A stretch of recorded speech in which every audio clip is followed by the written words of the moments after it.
সালামু আলাইকুম রহমতুল্লাহ। অনেকের পাসপোর্ট হারাই যায়।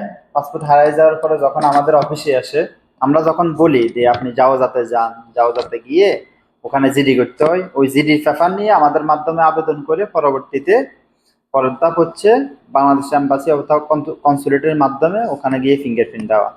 এখন অনেকেই আসে, ভাই 500 টাকা দেবো, 300 টাকা দেবো, আপনি জিডি করেন, আপনি সবকিছু করেন। দেখেন, খুবই সহজ জিডি করা, এখানে খুবই সহজ সৌদি আরবের নিয়মে। আপনি যদি সোজাসুজি জাওয়াজাতে যাওয়ার পরে আপনি যখন জাওয়াজাতের মুদিরকে বলবেন যে আমার পাসপোর্টটা হারাই গেছে, আমি জিডি করতে চাই।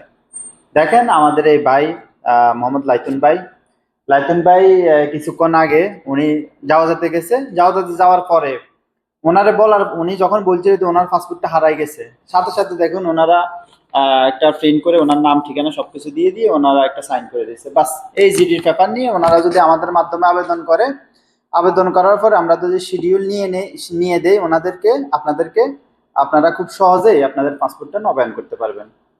লাইতুন ভাই, আপনি বলেন কিছু, যে যারা এরকম হয়রানি হয় যাওয়ার আগে হয়রানি, মানে দেখা যায় এটা খুবই সহজ। আপনি তো গেছেন, আপনার অভিজ্ঞতা থেকে আপনি যদি একটু শেয়ার করতেন, বলতেন যে আপনি কেমন লাগছে, আপনার কি আপনার কোনো হয়রানি হয়েছে আপনার এখানে?